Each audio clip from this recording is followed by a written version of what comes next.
Hey everybody, happy Thursday. How you guys doing?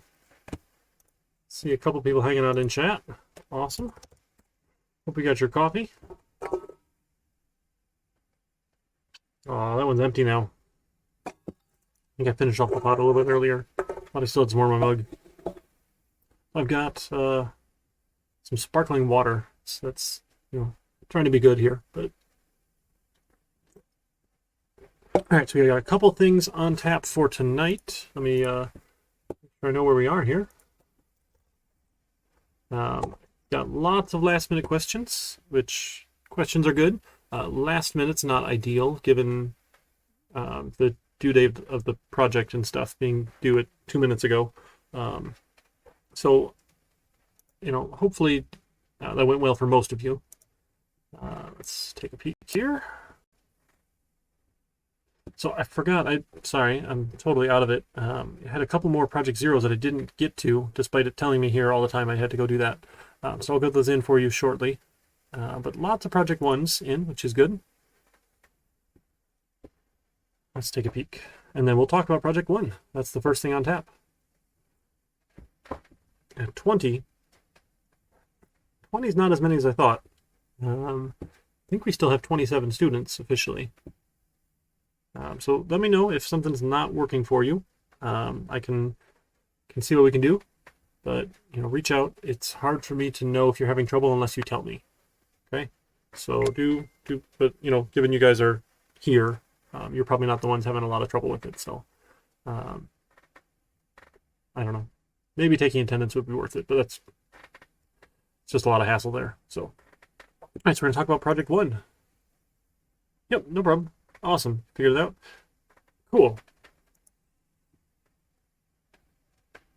All right. Yeah, this is itchy. I got into not exactly a bet, but essentially a bet with Dr. Baugh, and I am in the midst of the monkey tail beard challenge, and I don't usually have a mustache because it's terribly itchy, but I'm working on getting that here. So I've got nothing on this side, and then a little bit of the monkey tail going around. It looks much better on people who can grow a real beard, but I'm not much one to turn down a challenge. So, yeah, told Dr. Baugh I'd give it a try. Still waiting on him to try it. Okay, so we're going to make our plain autopilot program. Got a bunch of things. I mean, you have to do something in quarantine to keep yourself entertained. So, yeah, do these nonsense things, right? I'm going to start a new project. Call this Project 1. And make sure I'm in the right class here. 2151, right? Project 1? Awesome.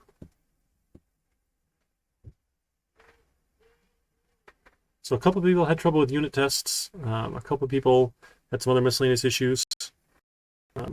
Hopefully now that you've figured it out and it works, it won't be a problem the next time we do unit tests.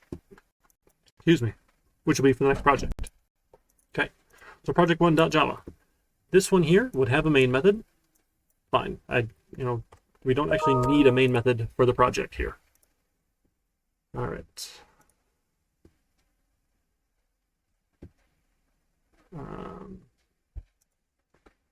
Okay, someone is having some trouble with GitHub.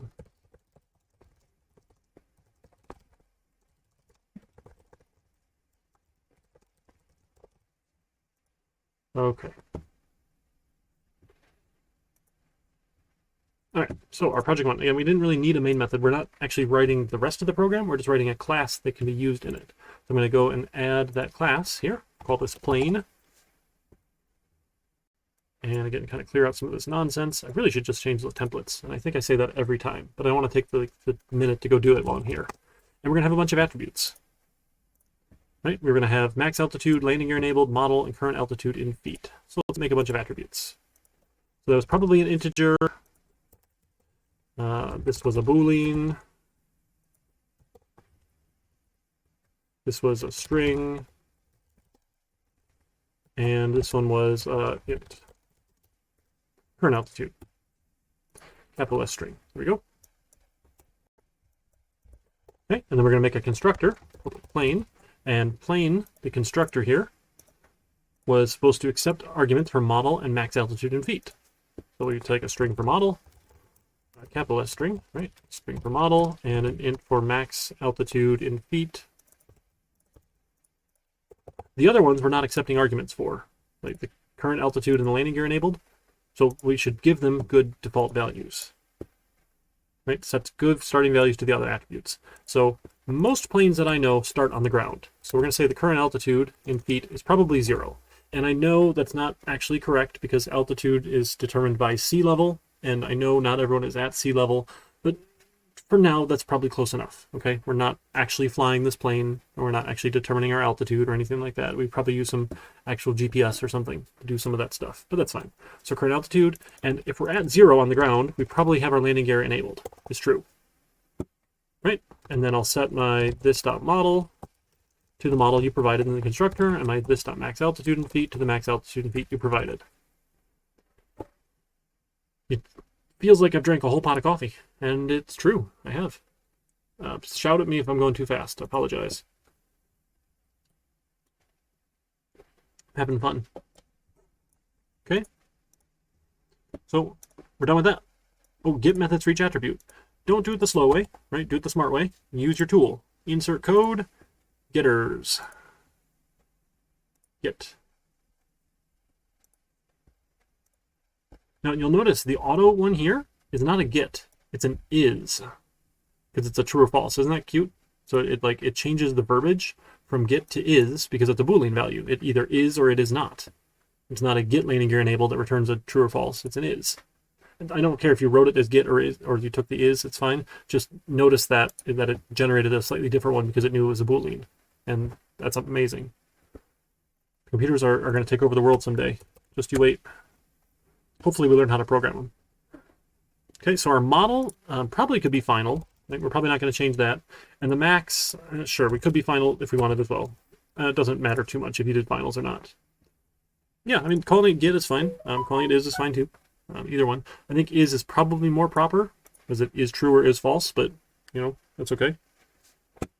That ought to work.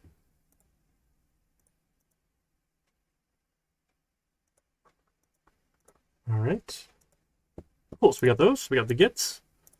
We got the constructor, and now we're going to have methods. Enable landing gear and disable landing gear. Now, I think most of you went the route of just using a single method for like toggle landing gear or enable whatever, you know, do something, and that's fine too. A single was okay. I'm pretty sure I mentioned when we talked about it.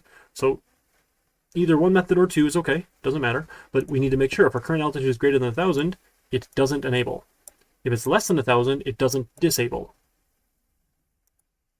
Okay, so that was the idea. So I'm going to do it in 2 different methods, just because that's what I had here. If you did it all in one, that's okay too. We're going to have a method for enable landing gear. And I'm going to use this Boolean. I didn't ask you to return a Boolean here, whether or not it worked or not. But again, I was doing that in the other example. So I'm going to keep doing this until we get to exceptions, so that at least we can give back a status of yes or no, this worked or not. Enable landing gear. Okay. So we will enable it if we're at 1,000 feet or below. So if current altitude in feet is less than or equal to 1,000, we set our landing gear to enabled. It's true, and then I'm going to return a true as well. Now I'm going to return a false. Didn't work. Right, so if we're at 1,000 or less, I turn on the landing gear and give you back a true. Yes, everything was good. You asked to enable, I did enable. If I didn't enable it, I'm going to return a false just to let them know, oh, wait, it didn't work. Something bad happened. Okay? Disable landing gear is the opposite. We have disable landing gear. If it's greater than 1,000, landing gear is off, return true. Otherwise, you return false. Right? If we're 1,000 or more, don't enable. If we're less than 1,000, don't disable.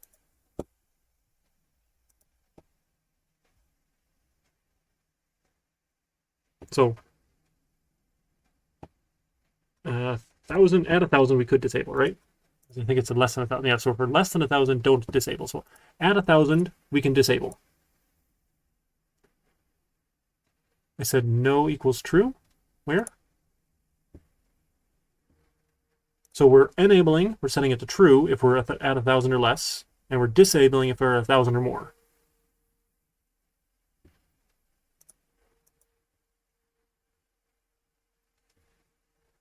Supposed to be those two methods. Okay. Then we had change altitude. They would take a number, positive or negative, change the altitude, not above max. Don't go below 1,000 if the landing gear is not on. Okay. So we'll have a change altitude. And again, I'll do a Boolean here. Change altitude. Given an int for change, I don't know. Call it change. It's allowed to put that way.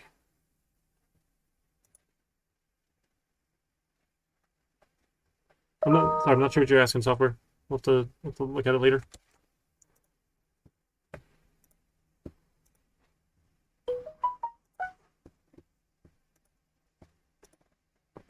All right, so to change, right, we were going to take our current value and change it by the change value, except for a couple things, right, depending on what you're doing with this. So the first one we wanted to see is if we're going up, we don't go over our max. Right? Is that fair? So to tell if we're going up, we can say if change is greater than 0, we must be going up. We'll take our current altitude plus equals the change. Then we can check if current altitude is greater than the max altitude, just reset it. Current altitude equals max altitude. Right? So if we're going up, add the change. If we went over the max, we'll put us back to the max. We'll just pretend like that never happened. Okay? That's it for up. We can always go up. Right? There's no other rule about up. We can't go below 1,000 though if the landing gear is not on. So now we can say if we're not going up, we must be going down. Right? So if we're not going up, this is the down. Sorry, this probably goes over here. Yep. So if we're not going up, we must be going down. So we can't go below 1,000 if landing gear is not on. Okay, so let's check it. Let's say if, let's take our current altitude, and it's a negative number, so we still add it, right? Because we're adding a negative, essentially. So really, if this happens both times, that's fine. We just throw it in here. Let's make that happen once. And then we'll see, hey, if we went up, let's check current. And if we went down otherwise, right?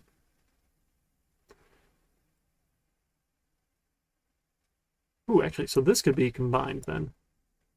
Here we go. So if we went up and our current, there we go. Take out one set of parentheses, one set of curly braces. Ah! Did it wrong. Did it wrong.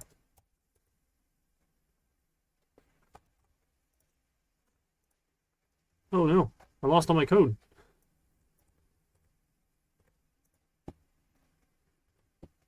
Nope, nope, nope. What happened here? Okay.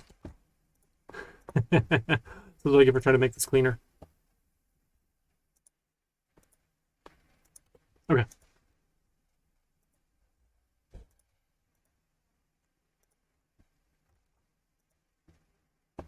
Oh, no, you know what? I can't even do that. That is a bummer. Yeah, you could use a void. I had just gone through this method of using a Boolean previously, and it's nice, but that's okay. All right, no, I messed this all up. I'm sorry. I'm just going to undo a bunch. I had an idea, and it's wrong. My idea is wrong. I can't combine it. I'm sad. Okay, so if we went over max, we have to reset, and we're going to give you back false. If we didn't go over max, I'm going to tell you true. It worked. Right? Because I need to make sure I'm giving you back that false if it didn't work. This is probably making it more trouble than it's worth, but that's okay. So we'll make our change, and then if we went up, make sure we didn't go over max. If we went over max, return false after resetting ourselves. If we went up and we didn't go over max, return true. Okay, now going down. It definitely should, change altitude. Okay, I could see how you could go with that. Yeah, sure. That's fine, Phantom. Yeah, if you just said this was the new altitude instead of the change in altitude, I can understand that. Yeah. Right, so then if we're going down, right, I wanted to make sure I didn't go below 1,000 if landing gear wasn't on. So I only care if the landing gear enabled, and really that's not, so I'll say not landing gear enabled. If it's not enabled, well, now I need to check. Oh, okay, this one, if it's not enabled and my current altitude is less than 1,000 feet, this one I can combine. Because if it's not enabled and I'm less than 1,000 feet, put myself back at 1,000 and return false. If it didn't return false, I can return true. It worked. I went down, didn't have a problem because either my landing gear was enabled and I went lower, or it was not enabled and I didn't go below 1,000. Should be okay here. And now someone pointed out that having this 1,000 in here several times is really ugly. And that's bad practice, right? Anytime you have just a hard-coded number in here, we call those magic numbers, and that's a bad sign because it doesn't have a nice name. So what we can do is we can have a private, and it's probably best to be static. I mean, maybe it's different per plane. So sure, we can make it by plane. Excuse me, but max, or I don't know, landing gear, enable altitude. Sure. And we'll just have that, and we'll set it in our constructor then, oops, to 1,000. And sure, we can make that one final too if you want, right? That way we don't accidentally change it by mistake. So pick a nice number here. Landing gear enabled altitude, landing gear threshold. Yeah. Landing gear enable threshold altitude. Landing gear threshold altitude, sure. And now everywhere I had that number, I can use a nice little variable name. And that's much cleaner in your code. Because then you don't have all those magic numbers around. You're like, why is it 1,000? And if you ever have to change it from 1,000, you have to change it 4 different places. And if you miss it one time, you got a big bug. And then all of a sudden your plane's not going to turn on the landing gear like it's supposed to. You don't want your plane to crash. That's bad news, bears. Okay, I think we got it for plane. Right, and then unit tests. Oh, I should have done the unit tests first. I should have done the test-driven development. Now I feel bad. So let's navigate, go to tests. I'll make sure you're using JUnit 4. Someone said they didn't have it, and I was really confused. But hopefully upgrading NetBeans will take care of that for them. Okay. We got our tests. We got enable landing gear, disable landing. It gave me 1 test per method. I know I'm going to need a couple more, so that's okay. Let's see. I don't need to test is landing gear enabled separately because I'm going to be using it after the other ones. Getting the max, I don't need separately. I don't need to get model separately. Change altitude, yes, I need. Get current altitude, I don't need. I'm going to use that in the other ones. Great. So let's say we're going to let's add like a test constructor. We'll say at test deploy test plane constructor. That's probably good here. We'll do the arrange, we'll do an act, and we'll do an assert. So we're going to assert a couple things. So we're going to have a int for expected max altitude. I don't know, sure, some value. A string for expected model. 747. Sure, we can be a 747 plane. An int for expected altitude. We expect to be 0, and a Boolean for expected landing gear status. It's true. Enabled status, maybe? I don't know. Expected landing gear enabled. Great. So let's make that plane. So plane equals a new plane, given the model and the max altitude. Sorry, expected model and the expected max altitude. The other ones should get set by the constructor. Right, and then I want a bunch of actuals. So I have an actual max altitude. Altitude is my plane get max altitude. So I'm testing all those, testing all the gets in here in the constructor. Get max altitude. Ooh, look at that, I even said in feet, that's perfect. And then an int for actual current altitude. Plane.get current altitude in feet. And then a boolean for, I'm sorry, actual landing gear enabled. Oh, so this one expected I can just skip, because I'm just going to assert true on that. I forgot. Plane.get landing gear, or is landing gear enabled, right? That one was the is. Is land, nope. What? Stop. Is, no. Plane.is landing gear. It's like super upset with me. There we go. Right, and then a string for actual model. Plane.get model. And we'll assert. So the first one here I can just assert true. Assert true. It's easy. Actual landing gear enabled. Oops. And then we'll assert equals the other ones. We'll have an expected model. Yep, expected model is the actual model, and assert equals the expected altitude and the actual current altitude. It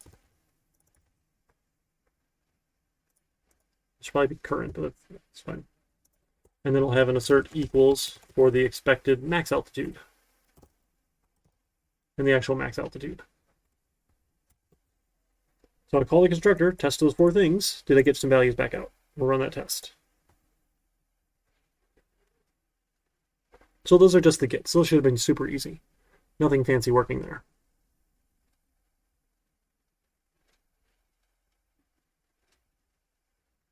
Great, so I got a plane. Okay, so for enabling landing gear, well, it's going to start on, so I actually want to get my plane, what, up high? I don't know. This is expected enable landing gear, we'll say works. And I don't know what doesn't enable. Doesn't enable. Test disable landing gear works and doesn't disable. We're going to test each case there. Right, make sure that they do what we expect.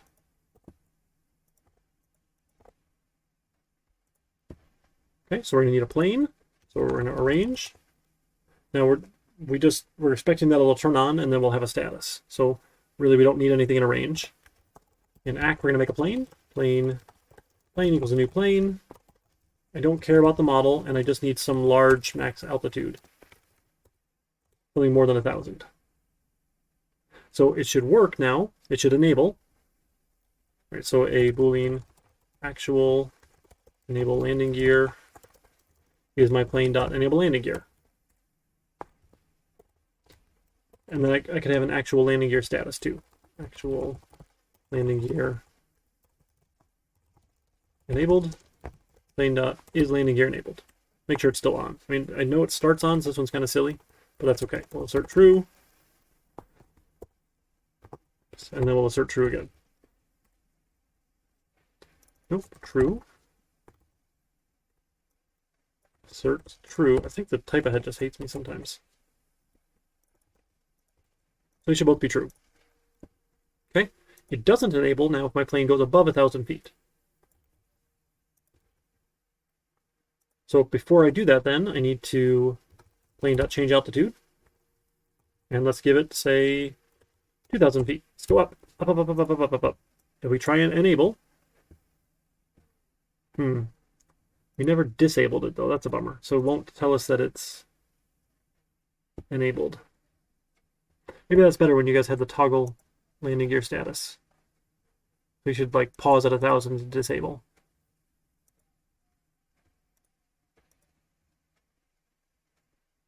You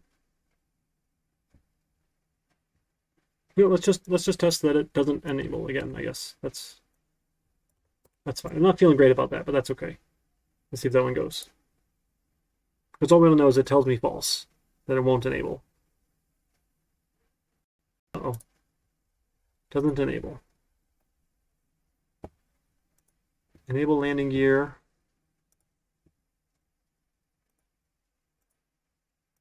If it's less than the altitude, it should return true, otherwise it should return false. Oh, we asserted true. We should assert false there. That's why that one didn't work. Okay. Not a debug, just a test.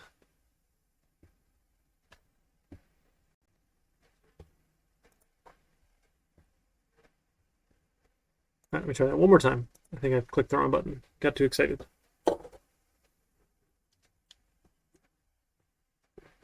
All right, cool, that one passed. So it tells us it won't enable from there. Okay, for disable landing gear. Let's go up a bunch of feet, and let's try disable landing gear. And then that should be true. It should work. So if we take our plane up above 1,000 feet, it should disable.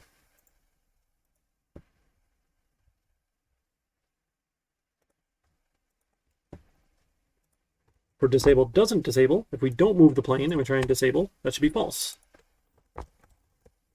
Right, landing gear didn't turn off.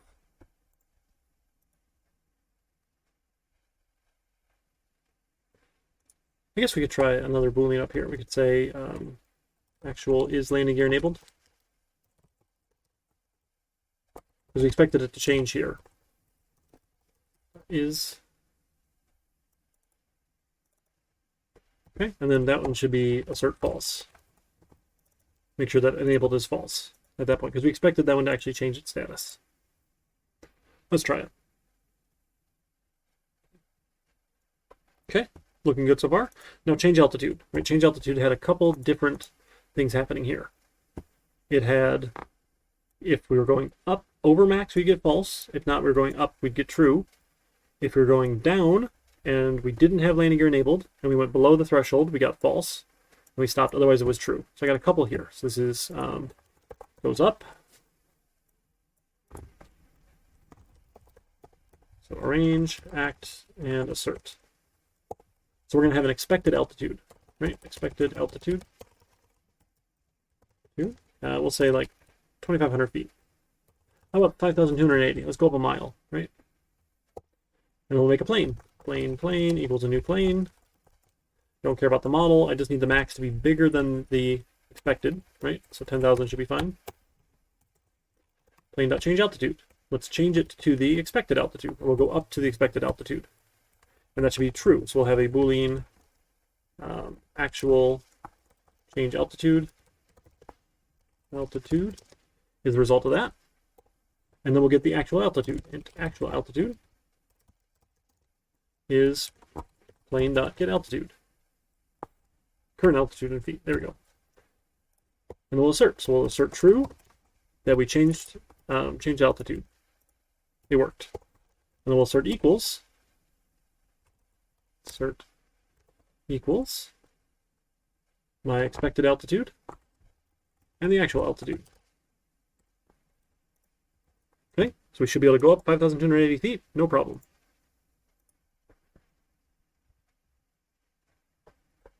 Good.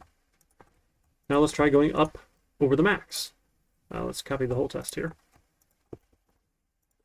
Goes up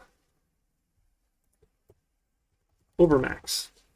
So if I try and go above the max, what am I going to get stuck at? So let's put in 5,280. It'll be my expected altitude is the max here. So if I change altitude of say like 10,000, I don't know, we'll do expected times 2. Why not? If we try and go way high, we should get back false. Assert false. And then we just said just stop at the expected or the max altitude. So it should give me back a false if I try and go way too high and just stop me at the max height. Okay, looking good so far. And then we'll have a plane goes down.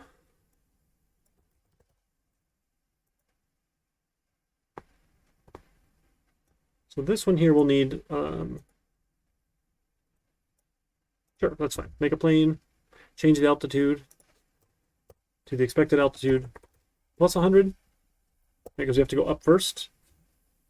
Let's throw that one away. Let's just go up, and then we'll Lane.change altitude. Let's go down a little bit. Change altitude. Let's go down 100. I don't know, we'll have an int for change. Why not?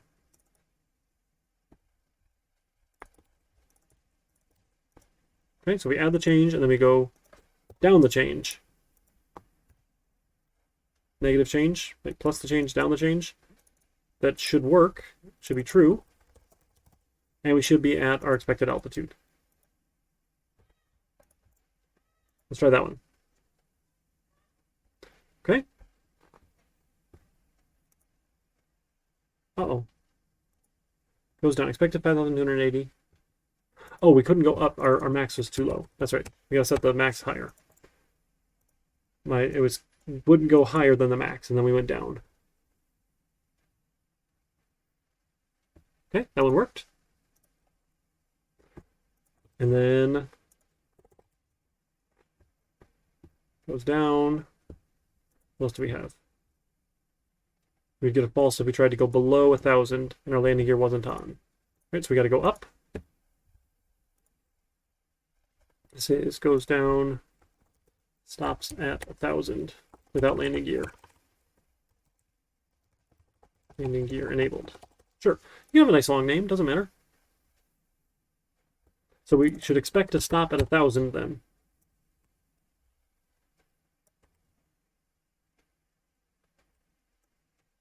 Right, so if we go up, say 2,000, then we try and go down 2,000,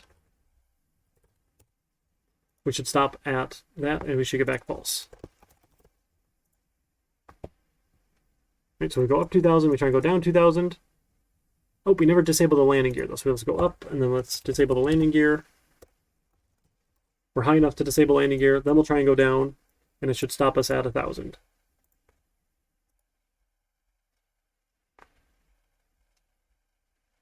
Okay, I think that worked. So we hit the false case, we hit the true case, we hit this true case, we hit this false case, we hit this true, we hit that false, we hit this true, we hit that false. We checked all the gets. I think we've got 100% code coverage.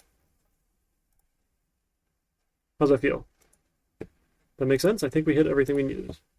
And then the rubric, right? We did all the things. So attributes are included in private, public get methods. We accept arguments from max altitude model, set values for all other ones, enable disable landing gear functions, change altitude functions, plain constructor and use the get methods to check the values, unit test enable landing gear, unit test disable landing gear, and unit test change altitude.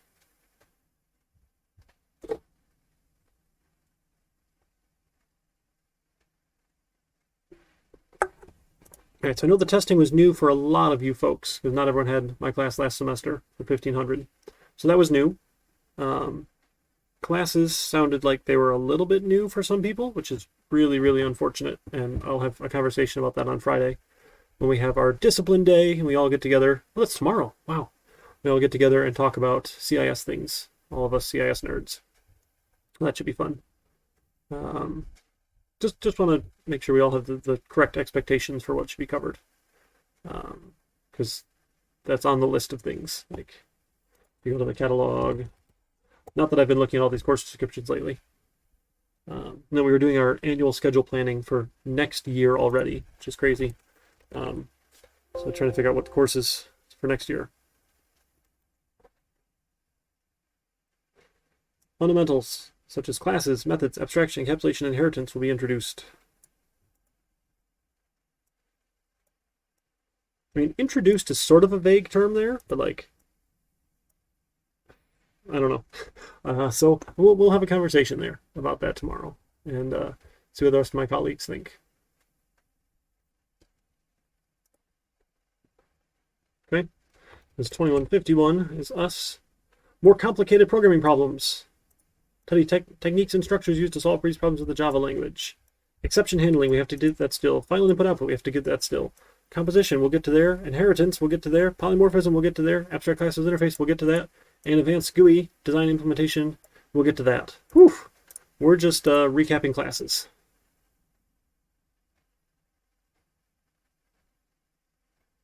Yeah, it's definitely easy to make your code more difficult than it needs to be. Definitely. That can definitely happen. I've done it before, for sure. I get that. Okay. We all right with this one? Let me push this one out to GitHub here. Oh, thanks. Yeah, I do enjoy grading stuff. I will do that. 51. There we go. Project 1. I mean, I've got the rubric, so like I just check, yes or no, yes or no, yes or no, and then it goes relatively quick, thankfully. So that's one nice thing about rubrics, and hopefully it makes it easier on you guys too, because like you know how you're going to get scored for things. It's not so arbitrary. This is really itchy. Sorry. All right, cool. So we close that one down. All right, we were working on classes, part 2. We had done a bank account. We had done the static math fun stuff. We had done stonks with a constructor and a copy constructor that takes another instance of a stonk to copy. Okay. Bank accounts. The static thing here was ugly. I'm not a fan of this. Just use a database, but you haven't done that yet, so don't sweat it too much. I don't know. Trying to track this in code, I think, is a bad idea. There's other cool things you can do with statics, but we're just not quite there yet. Okay.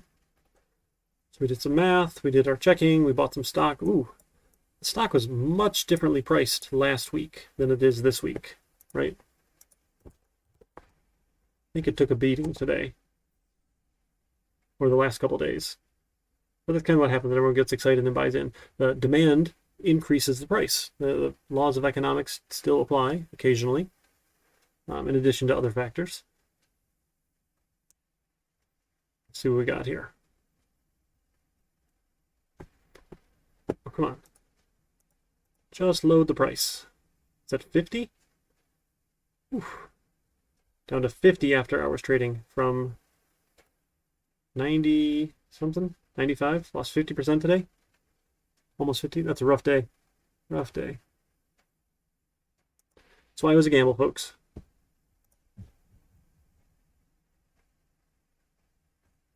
All right, so a couple other things we're going to work on. So we did those. Let me actually make sure I get all the material out of here. I don't want to forget.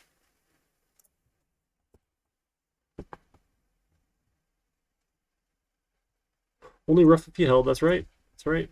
You got all the Reddit people screaming to hold too, which is funny. There's power in numbers apparently, right? But Dogecoin had a good day thanks to Mr. Elon Musk at 3 this morning, tweeting out, pumped it up another 50%, 40 some percent. So that was a big day. Open. I double clicked, didn't I? Sorry, I'm trying to make sure I've got the slides to follow along on just to make sure I'm hitting all those ideas. I'm not going to bother reading them to you. You guys have the slides, and it's another reference for you, but I just want to make sure I get the topics out of it here. So what else did we do in here? We did compares, right? With this equal sign compares references, not dot equals.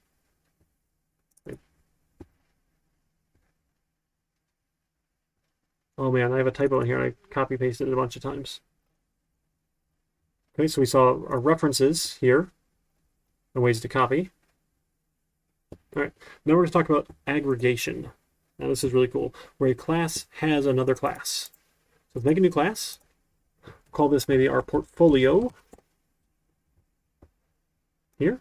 And our portfolio now is going to have some attributes. And one of those attributes will be another class. I mean, we've done this before with like strings all the time. Classes have strings, we don't bat an eye. String name or owner name or something. Owner name. Now we're going to have an array list of type stonks here. So we'll have who owns a portfolio, and we'll have a list of them, the array list, because this is dynamic and I can add to it and it's amazing. Type just stonk. There we go.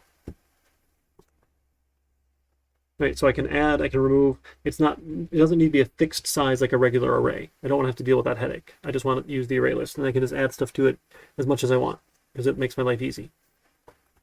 Okay, so our constructor, right, portfolio, our constructor's job is to set these values. So we'll take a string for owner name, and we'll set this owner name to the owner name.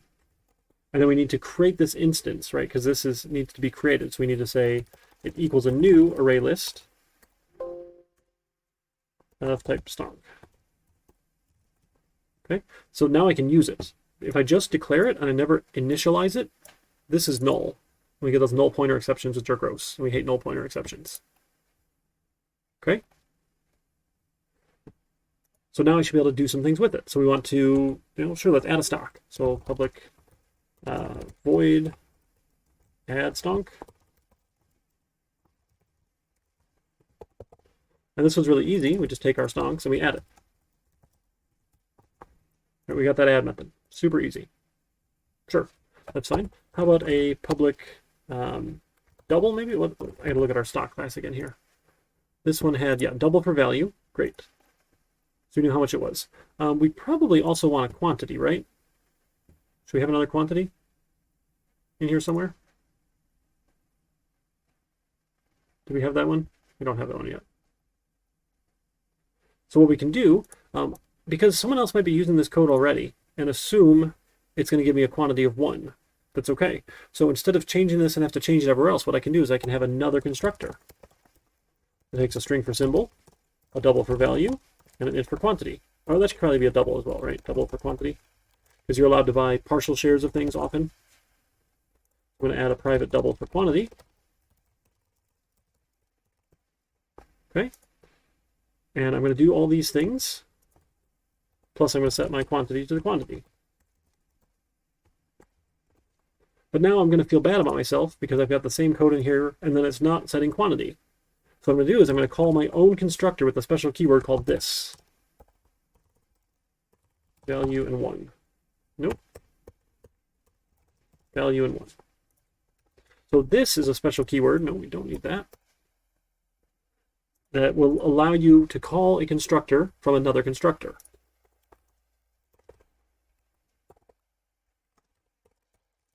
Call another constructor. So it's like a chain of constructors at this point. Here. So if you don't give me a quantity, I'll just call myself with a quantity of 1. If you do give me a quantity, great, I'll take that quantity. And then we should also copy the quantity. Stock.quantity. There we go. Make sure that one works. Okay.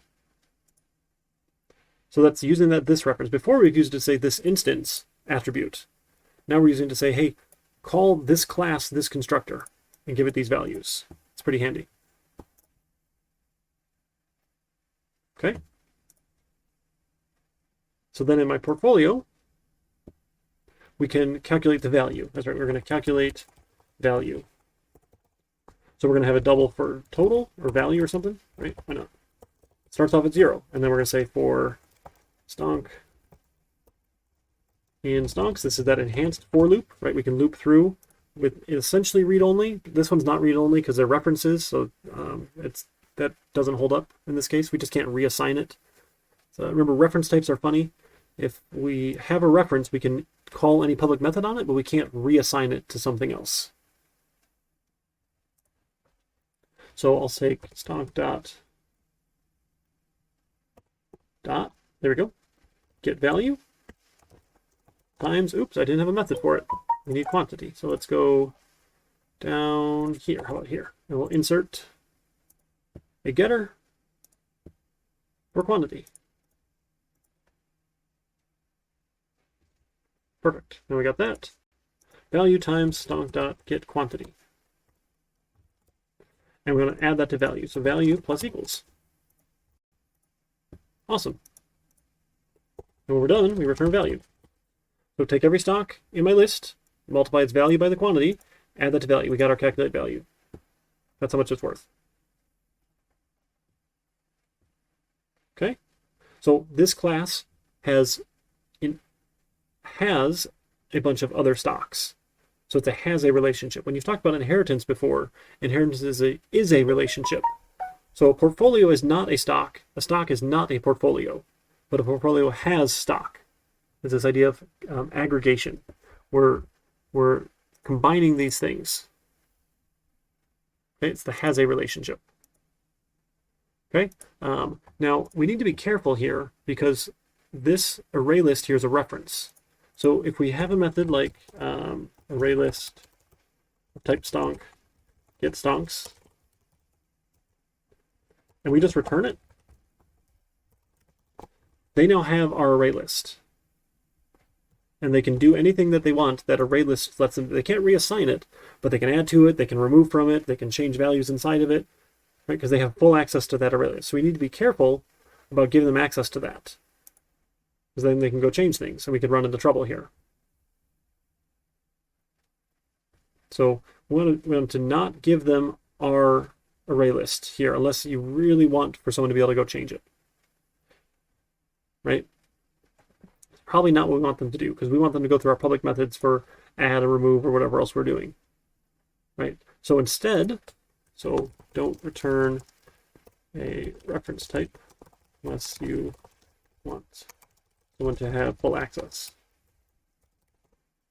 And remember, strings are kind of the exception there. Strings are reference types, but they're immutable. So other immutable reference types are okay. I'll return a mutable reference type. So if it's changeable and I return stonks, I can add, remove, subtract, do whatever I want. I can take all your stocks and steal them from you because you gave me access to that. But if I give you a copy, you can't change mine. So a copy is probably a better way to go about it. So array list type stonk copy, the new array list.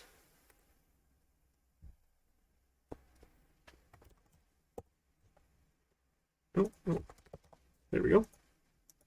Did I do that? Too many parentheses. There we go. And now we're going to say for the stock in my stocks, let's make a copy. I'm going to take my copy, and I'm going to add a new stonk using that copy constructor, right, to make sure I've got a copy of the object. Because stocks are reference types too. Now I know the stock class, it doesn't let you change anything, so it's not going to hurt anything. But if all I did was make a new array list and then I gave you the same references, you still have access to my underlying values. You can't add new ones or you can't subtract ones from mine, but you can change the existing ones. So this doing the copy here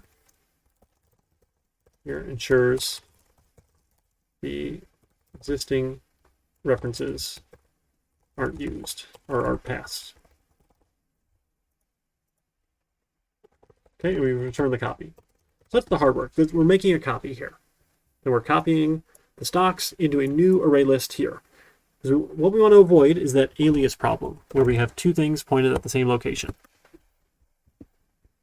Right, so we have an array list which has a bunch of stocks in it here. Right, we got GME, we got AMC, we got Bed Bath & Beyond.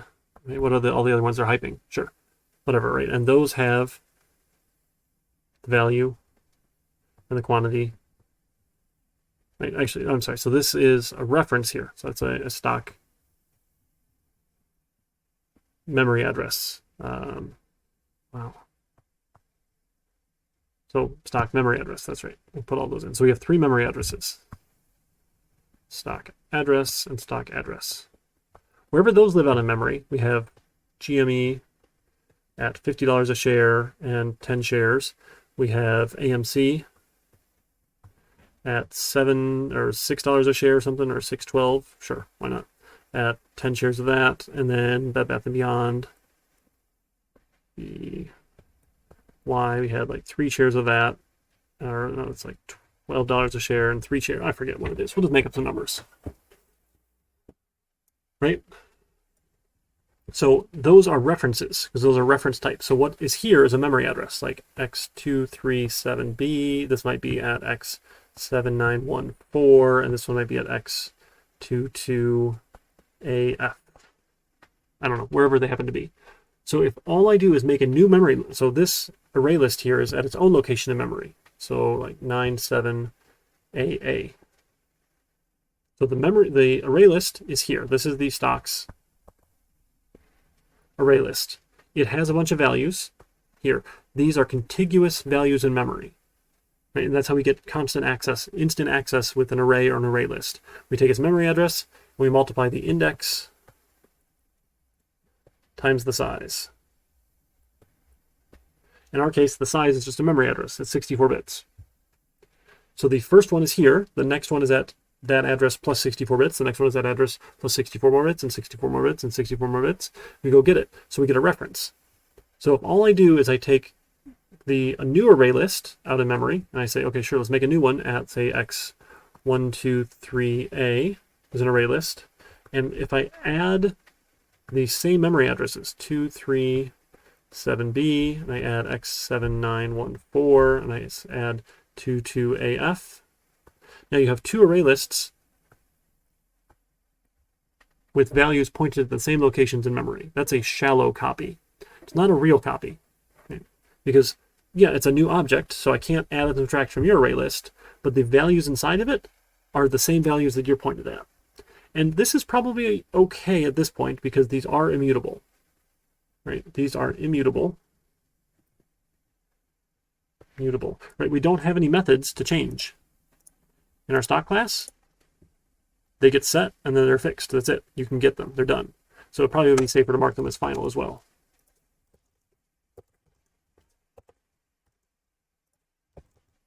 Sure. Right? They're all final. Immutable. Immutable. Can't change values. So it's just for storing. Okay? So it might be okay to do the shallow copy, but probably better to not. Again, depends ever so slightly on what you need to do with it. Right? If you need access to the originals, then you need access to the originals. We don't need to do the copies. So a lot of this is going to depend on how you're using it and what you want to give people access to. So usually not. We should default to not giving people access unless there's a good reason for it. Right? Now, what if we just wanted to get one stock out? Like public stock, get stock. If we give it a string symbol. Symbol. Right? We want to loop through and we want to give them back a stock. Sure, let's loop through. I'm going to check. So if the symbol is equal to, or use the equals ignore case probably, in case they give me a different symbol casing, stonk.getSymbol. Right, if we found it, then we're going to return a new stonk as a copy. Right, again, this does the copy. We have a copy constructor. Now the problem is, if we didn't find it, what should we give them back? Right? If we did find it, great. But if we didn't find it, right, it's erroring, saying we're missing a return statement. We didn't return something. Well, what you can do here is we can return null. Null is a special word. Remember, it means nothing. Doesn't work. So if you ask for a stock we don't have, we can give you back null. It might be better to throw an exception, but again, we haven't talked about that yet. So you can use null, and that's okay. And what that means now is I need to, when I call getStonk, I have to be careful that I'm not going to run into one of those null pointer exceptions. So in my code here, let's make a portfolio. Portfolio, sure, why not? Portfolio, there's a new portfolio. And we'll say this one belongs to Eric. Because Eric is dumb and wanted to get down on the hype, right? Because why not? So portfolio.add stonk. And let's add, how about our GameStop stonk? Okay, so let's add GameStop. And then, sure, let's call that good. So now we'll come back and we'll say, okay, sure, we did that. Now let's get a stonk back out. Let's get our AMC stonk. We'll say portfolio.getStonk AMC. If we have it, I'm going to get it back. If we don't have it, I'm going to get null back. Java doesn't know, though, right? Because it might or might not return a null. So I could still say something like, you have, let's use the formatter here, right? So a string printf. You have, I don't know, that'd be a floating point number, right? I don't know, something. so many of the stock worth $% 0.2f or something again. I don't know. Sure. Why not? So the first then, the floating point number was the quantity. So we want amc.quantity. And then the next was the symbol. So amc.getSymbol. And then the next was the total worth. So that's going to be amc.getValue. Let me bump this down a little bit here. That's getting long. GetValue times the quantity.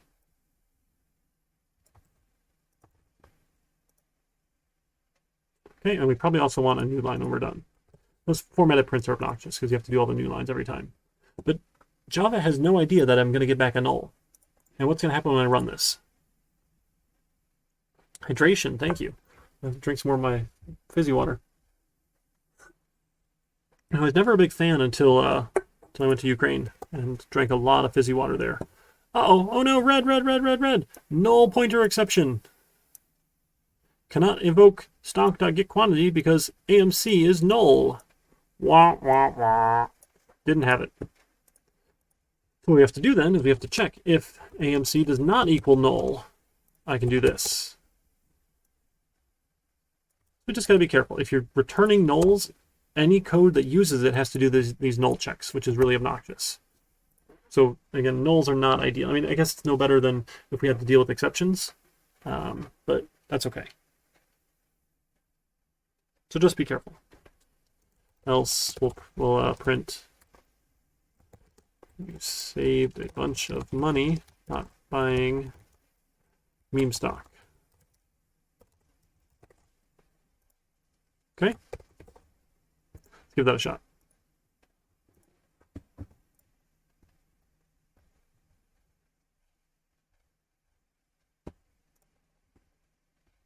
Okay, you guys are doing great. It's 7 o'clock now.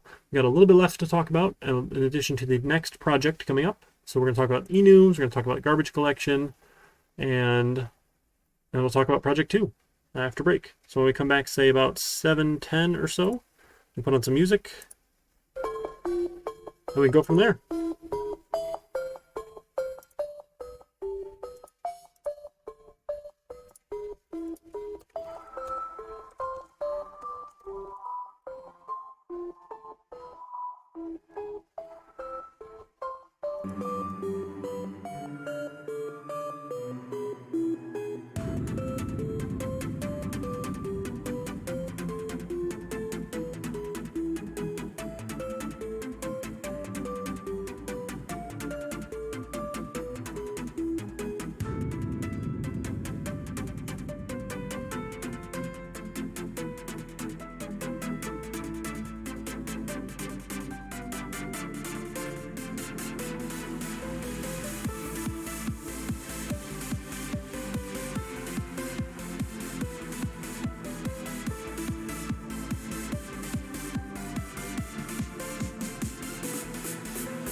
right, welcome back, everybody.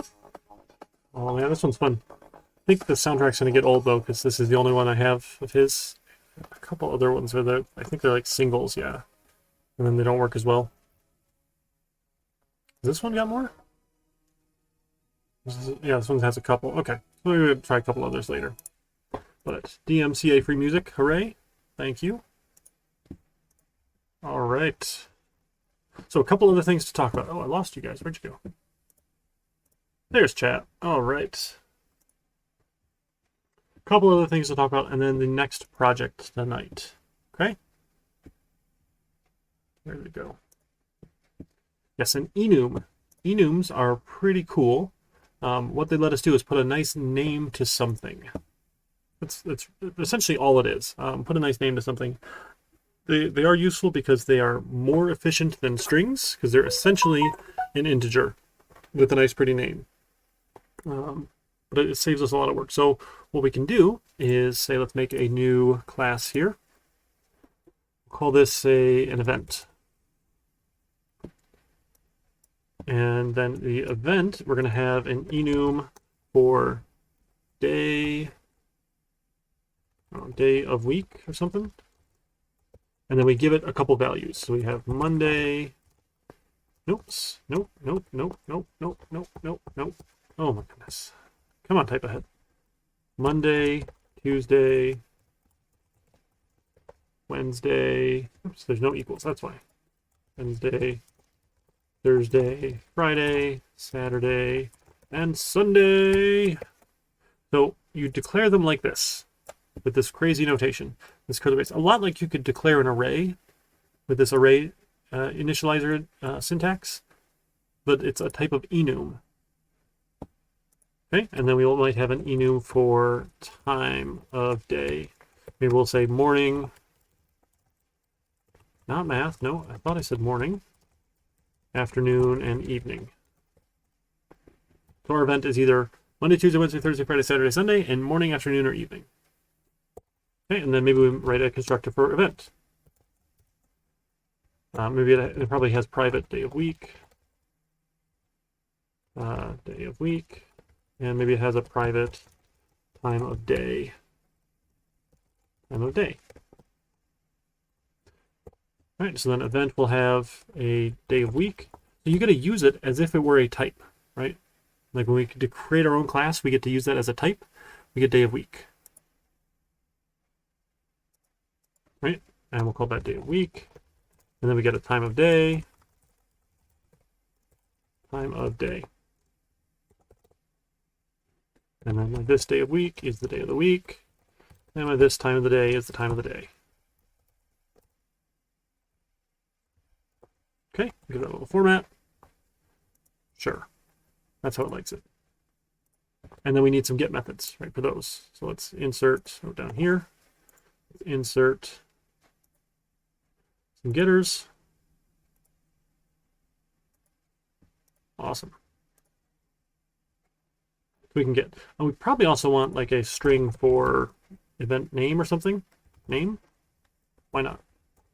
So that this.name is the name and string name. There we go. And we'll add a getter for name as well. Oh, you know what the event is. Cool. So let's go make some events. So we did all this stuff. How about we make an event like CIS 2151 is a new event. And now we need to give it those couple things. We need to get the day of the week. So it's event dot day of week dot, because it's a part of the event class. So we say event class dot day of week. And that is Thursday. And then it's event class dot time of day dot evening. It's an evening class. Yes, 2151. Cool, right? So again, we could do a similar thing by using like static integers, but it takes more typing. So what's great here is I can compare these things very easily because they're actually numeric values behind the scenes.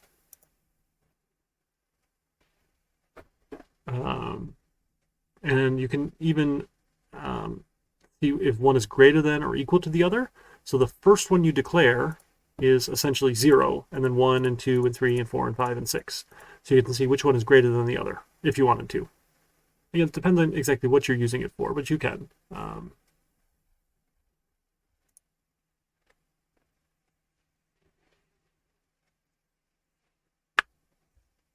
So that's the ordinal value. So we could say event.dayofweek.Thursday.ordinal would give me the ordinal value, which is just an integer. Okay, so we can get that. So you can use them for a lot of cool things. It's just mostly a nice name for it. Because if I actually had like a string for Thursday, remember in memory, that takes up a bunch of space because it has to store every character plus a reference to it somewhere. If I store this, it's just a single integer. So it lets me be a little bit more efficient, and then I have nice variable names for everything. And you can use a switch on them. Again, I'm not a big fan of switches, but that's okay. All right, and then garbage collection is really cool.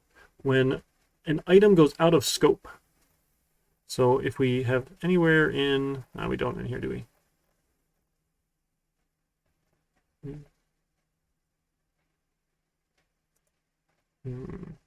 Yeah, this one. So we declare random inside of our gamble. Right, so we're asking Java to get some memory from the operating system to store random. So it's going to go store random somewhere in memory. When this curly brace ends, when this method ends, random is gone out of scope. We no longer have any code that references it. What that tells Java is it can free up that memory that it had asked the operating system for. So the garbage collection process looks for things that are no longer referenced and will clear up their memory space. You could make it happen a little faster by assigning it to null if you wanted. We could say like random equals null. If we were still going to do other things later on in this code, if we were doing a bunch of other stuff down here, whatever, they would tell Java it could garbage collect the memory used by random. So like set it, I don't know, tell Java we're done with it, and it can be garbage collected. Garbage collected. For the things we're going to do, it's not going to matter. We're not going to need to do anything like that. But it can be useful in large applications if you have a lot of variables to null them out when you're done with them. Because if they stay in memory for too long and then you don't use them, it really is a waste. So it's an efficiency sort of thing. Just to know that's out there, that you can do that. And then there's also, if you want, a class can have a finalize method, which will run when it gets garbage collected. You can do any sort of last minute cleanup if you need to. But we don't really get a control when that happens. So it's a little bit weird. And we're not going to worry about it again in this class. It's not anything that we need to concern ourselves with. Okay. All right, awesome. So that was it actually for chapter 8. You guys did pretty good. That went pretty quick. So a lot of concepts there. We're going to be working with enums, with classes, and classes that have other classes, that aggregation idea for the next project. So let me go, actually I didn't put it up here yet. I need to make a new assignment here. And I got to copy it from the other class. This one hopefully will be fun. Oh my goodness. So due in 2 weeks on the 18th, before class, 6 p.m., I'll go over the solution in 2 weeks. So this one's going to be worth 15 points. So typically as we go, the project will be worth more because you don't get to forget any of the stuff from earlier on. Let me add a new grade. Oops, not untitled. This is project 2. There we go. In assignments, projects. There we go. And you need to submit not a file, sorry about that last time, just a text. Give me some text. Once I set it, if someone submits something, I can't change it again. So I don't usually realize it right away. But all you need is text. So sorry about that for this time. And I can't type in here yet. So let me save it and then come back.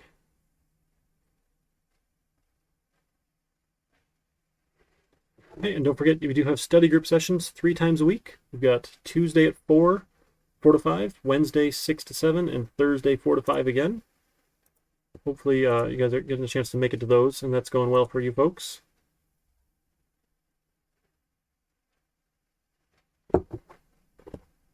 Okay, here we go.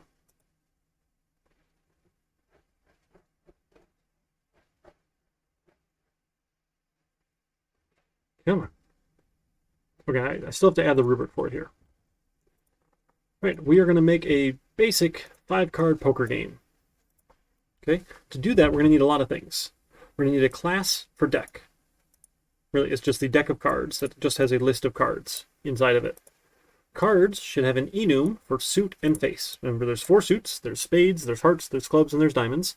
There's 13 faces. There's 2, 3, 4, 5, 6, 7, 8, 9, 10, and then Jack, Queen, King, Ace. So Ace is typically considered the highest card. So 52 cards in a deck. The card class should have a copy constructor to create a new card from a copy of another. So we're just trying to use one of those copy constructors.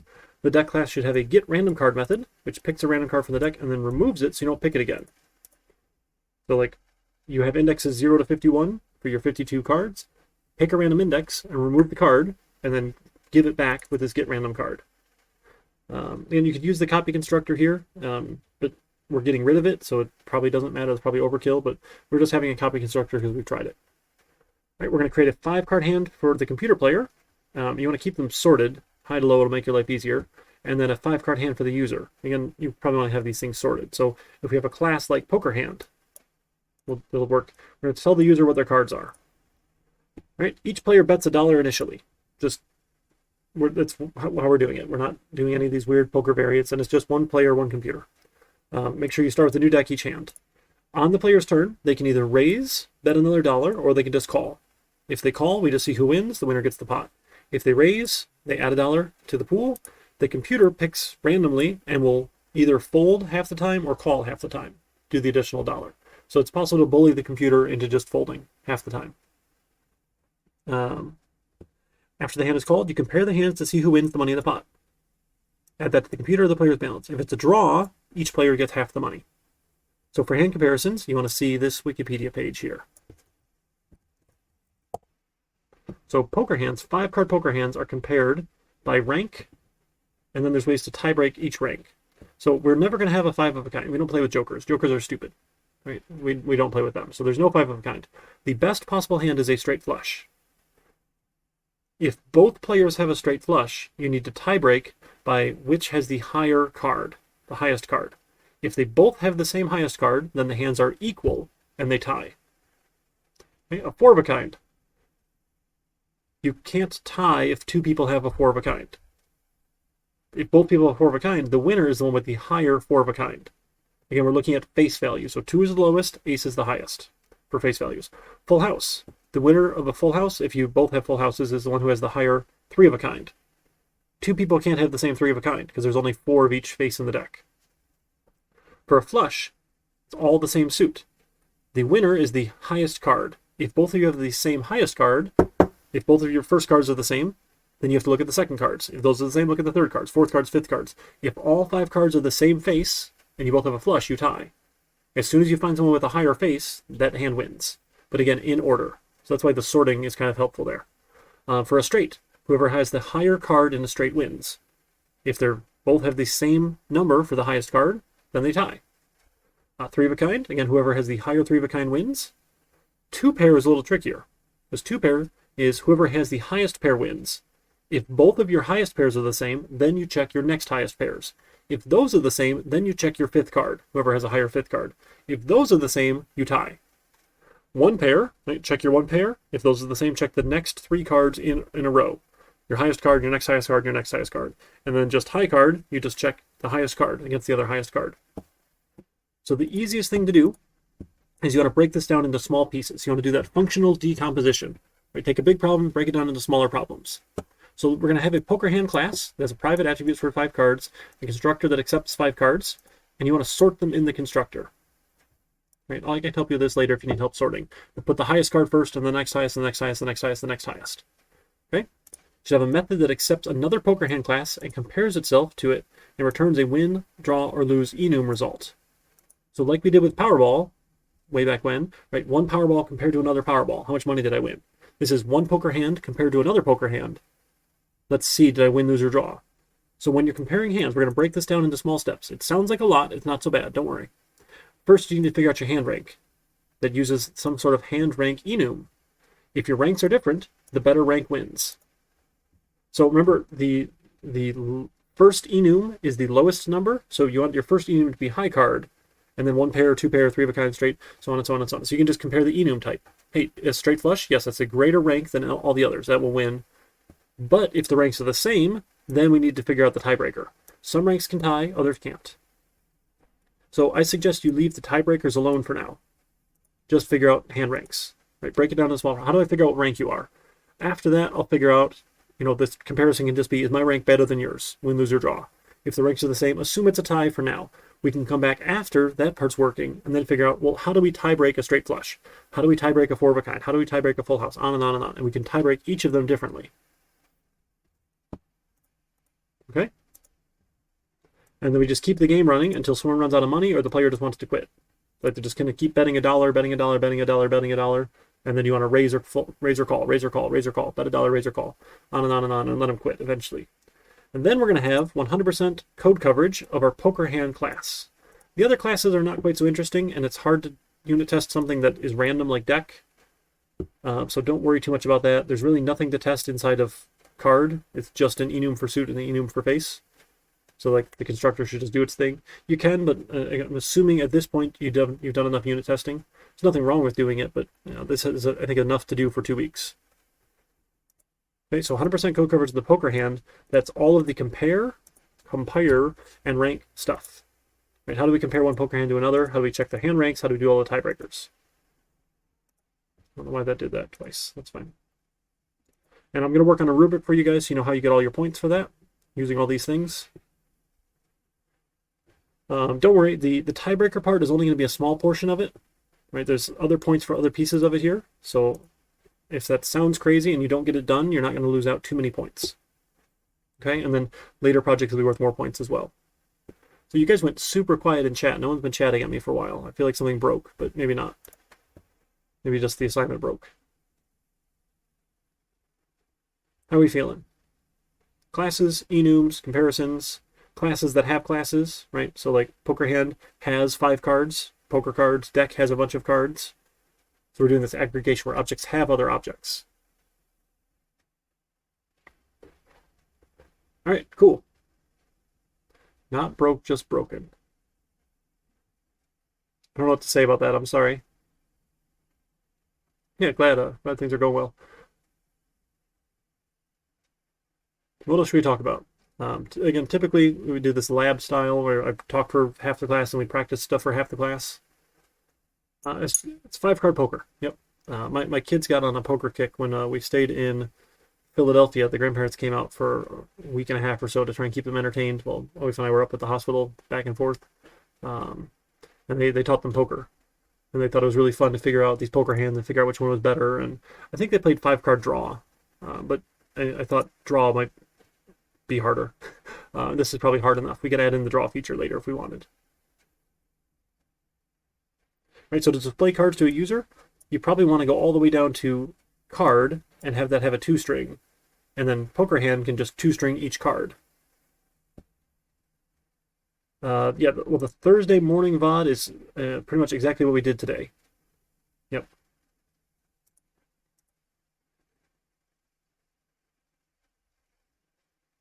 Yeah, I think we did all the exact same things today. We got ahead somehow of the morning Tuesday, Thursday class. Not sure exactly how that happened. I don't know if we got through more material last week at night or what, but we got ahead of them.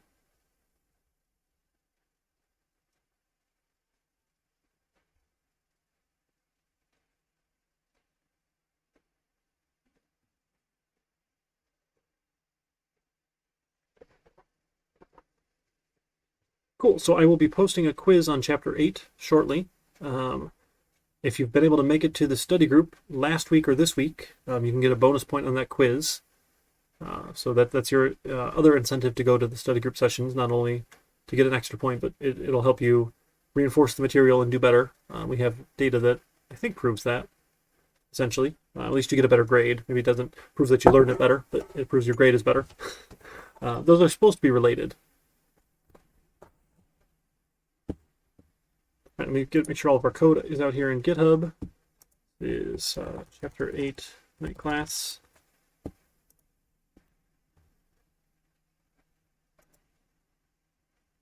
Another stretch, all right.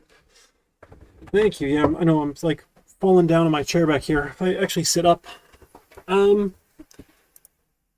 yeah, I'll probably put it out another day. So instead of the 11th, maybe like the 12th or something. I'll make sure you have at least a week to do it. Because I still have to write it and post it, and it shouldn't take too long. But yeah, I'll try and have that out for you guys. Cool. You have other questions? How did it go with Project 1?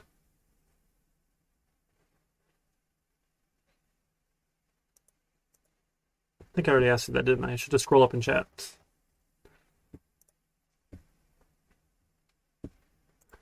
Close these down.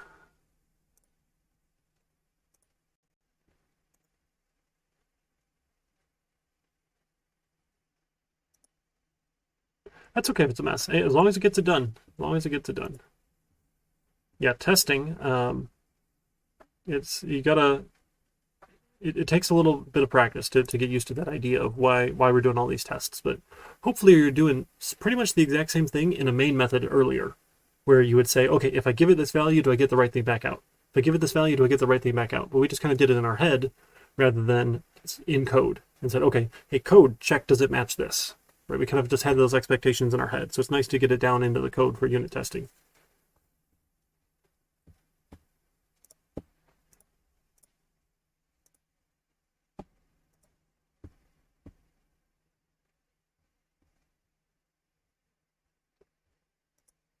Ooh, I'm sorry. Yeah, I mean, classes and methods should definitely have been something that was done in 1500. Maybe not super deep, but like should have written a class and written methods in a class and understand passing arguments to methods and things. But okay, cool. Yeah, definitely reach out. Come to my office hours. Drop me emails. Find me on Discord. I'm around all the time. Because I'm a nerd. So I can try and schedule things outside of the regular office hours if they don't work for you. Again, I do have a limited amount of time, so like I can't guarantee it'll always happen, but I'll do my best to make sure I can help you guys learn this stuff. Cool. And we can fire up Zoom meetings if you guys want to get together and talk in person. It doesn't have to just be over chat or anything. So just let me know. I think this format tends to work out well, but if you guys hate it, just tell me. I'm definitely up for changes, so we can do whatever's going to work best. Yeah, great. I got a note from Tim this afternoon because he attends the morning sessions usually, but he assigns for both classes, and he's like, "Oh wow, the project has spent all afternoon setting all this stuff up, getting it all ready here. Didn't seem like as much what in your description." Like, oh, so yeah, there's definitely a lot to it, but let's just break it down into little pieces. Yeah, I hate recorded classes. It's personally, it's not my learning style. I don't do well with them. I much prefer to interact and have questions and whatnot and get answers, but I know not everybody does. So if the people want to be async, they can just watch the recordings. If you guys want to come live, you come live. And I think that works out well. So I think I told you the plan for summer is officially fully remote as well, or mostly remote as well, except for the couple of classes that need in person. Yeah, Sticks, I have the same problem. Definitely have that same problem. So I need to like sit down and be there live to put the time into it.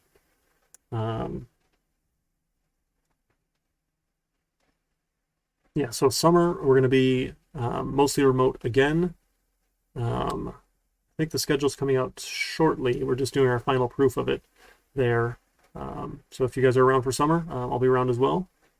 Yeah, you got that free tuition information? That's fantastic. I saw someone posted that in Discord. That's so cool. So if you're, 25 and up, and don't have an associate's and you've been in Michigan for more than a year, you can get some free tuition. That's super cool.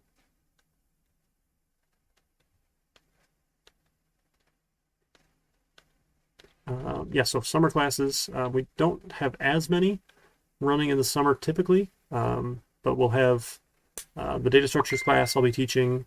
Dr. Ball is going to be doing the C++ classes. I'll be doing the JSP class that I'm doing Thursday afternoons now. I don't know if anyone has dropped by any of those. I'll be doing that one, and then another, I forget, another one of these classes, probably 1500. I gotta look again. It depends what other classes you're looking for in the track. So far I've been teaching the 1500s, the 2151s. I'll be doing data structures, the 2353. I'll do the JSP class, 2454. And I've done the C++ class. I don't think I'll be doing that one. I think Dr. Ball is doing that one more now. I don't know. We're just working out the schedule for next year. It's all sorts of fun. We've got a tentative schedule in the works right now.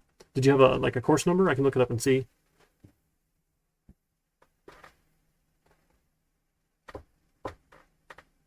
Okay, you already took those ones. Yeah, C++ is fun. I did that one in the fall.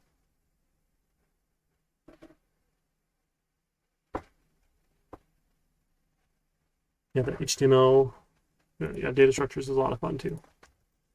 What is it? It's catalog. Here we go, somewhere in here.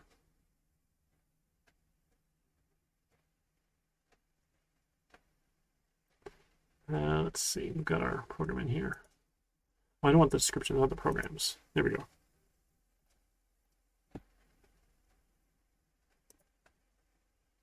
Yeah, so C++ is 2252. I know that number. So I'm most familiar with the software engineering option. That's my specialty. We have other people who do information technology support, cybersecurity, and business systems analysis. Other faculty members who do those sort of things. So this one is my main specialty. So yeah, I've done data structures. I've done C++. I don't. Dr. Ball's gonna be doing it this summer. I've done Java 2. I've not done this one. Yes, we're launching a Python course. I don't think it'll be until next summer for Python though. I'll be teaching that one. So the goal is to make possibly this one an elective. Again, it's all up in the air. I have to, at the meeting tomorrow. Yeah, we'll have a lot of fun meeting tomorrow. And we can talk about stuff like that to see how we want to change this program. I've got ideas. Dr. Ball has ideas. And it's mostly him and I who are the programmers. No, we've got someone else who does the game design courses. That's not anything I've done before, unfortunately. Yeah, I'll do the web systems development. I'll be teaching mostly all of these now in the future. I'll be taking over for those. And the Dr. Ball does mobile for Android.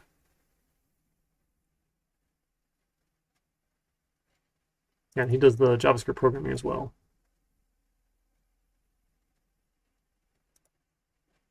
Yep. So I think you can see, I think there's a page here on somewhere in here. I think it's the faculty directory. You can look up and see who teaches what if you're so curious, but you have to poke around a lot. It's not like there's no like search by classes. That's somewhere in here. You can find this one here, and you can look faculty up by department.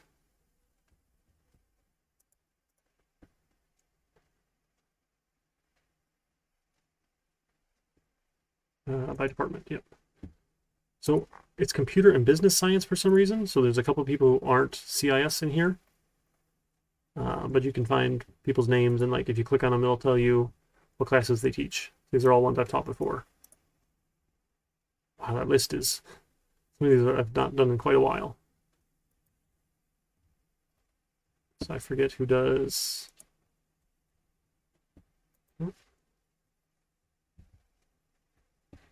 One of our guys.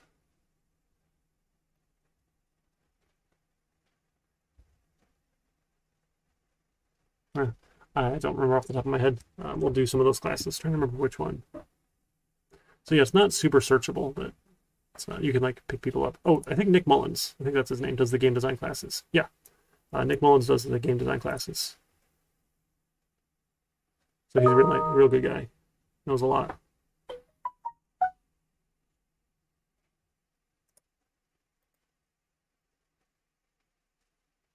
Cool. All right, you guys got anything else? If not, get your coffee, stay hydrated, and I'll see you around in office hours or, around on Discord.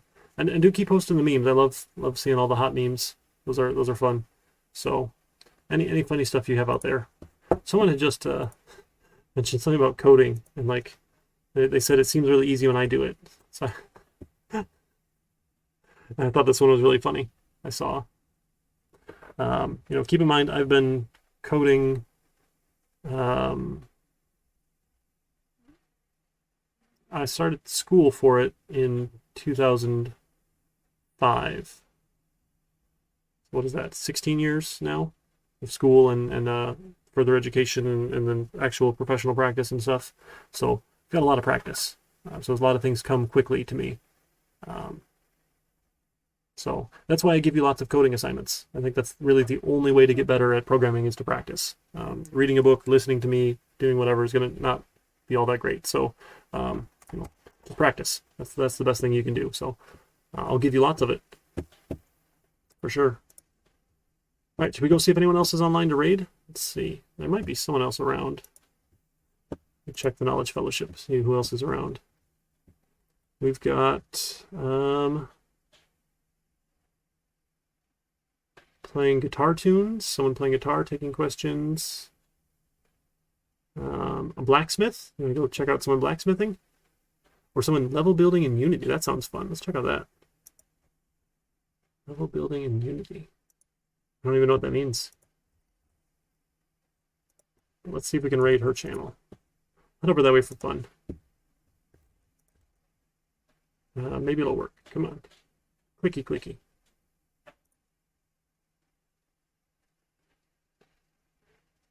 Oh, it says it's starting soon. Is she not live? Disco. Oh yeah, she's live. Okay, cool. Let's give it a shot. See if it works. And I'll see you guys around. Oh, now we're counting down. 10 seconds. I forget. Takes a minute. One of these days I'll learn. All right, guys. Take care.